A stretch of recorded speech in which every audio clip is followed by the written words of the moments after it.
Hello friends, welcome to Haju's World. Hello കൂട്ടുകാരെ, നമ്മളിന്ന് ഉണ്ടാക്കാൻ പോകുന്നത് സ്പെഷ്യൽ ദീപിൽ ചക്ക കറിയാണ്. എങ്ങനെ ഉണ്ടാക്കുന്നത് നോക്കാം. നമുക്ക് വീഡിയോയിലോട്ട് കിടക്കാം. ആദ്യം ഒരു പാത്രം അടുപ്പിൽ വെച്ച് അതിൽ വെളിച്ചെണ്ണ ഒഴിച്ച് വെളിച്ചെണ്ണ തളിച്ചതിന് ശേഷം അതിൽ കുറച്ച് കടുകിടുക, കുറച്ച് വെളുത്തുള്ളി ചേർക്കുക.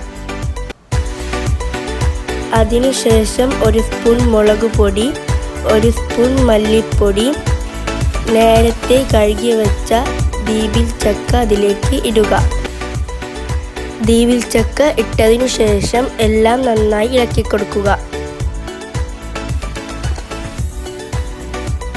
നന്നായി ഇളക്കിയതിനു ശേഷം ഒരു കപ്പ് വെള്ളം ചേർക്കുക. അതിനുശേഷം നന്നായി ഇളക്കി കൊടുക്കുക. ആവശ്യത്തിന് ഉപ്പ് ചേർക്കുക.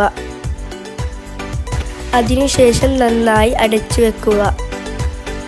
വേവ് വന്നതിന് ശേഷം അരമുറി തേങ്ങയും ഒരു സവാളയും 4 പച്ചമുളകും അതിലേക്ക് ചേർക്കുക. അത് ഇട്ടതിനു ശേഷം നന്നായി ഇളക്കി കൊടുക്കുക. നമ്മുടെ ദീപിൽ ചക്ക കറി ഇവിടെ റെഡി ആയിട്ടുണ്ട്. നമ്മുടെ ദീപിൽ ചക്ക കറിയും ചോറും ഇവിടെ റെഡി ആയിട്ടുണ്ട്. നിങ്ങൾ എല്ലാവരും ട്രൈ ചെയ്യുക. വീഡിയോ ഇഷ്ടപ്പെട്ടെങ്കിൽ സബ്സ്ക്രൈബ് ചെയ്യുക, ലൈക്ക് ചെയ്യുക, കമൻറ്റ് ചെയ്യുക, ഷെയർ ചെയ്യാൻ മറക്കല്ലേ.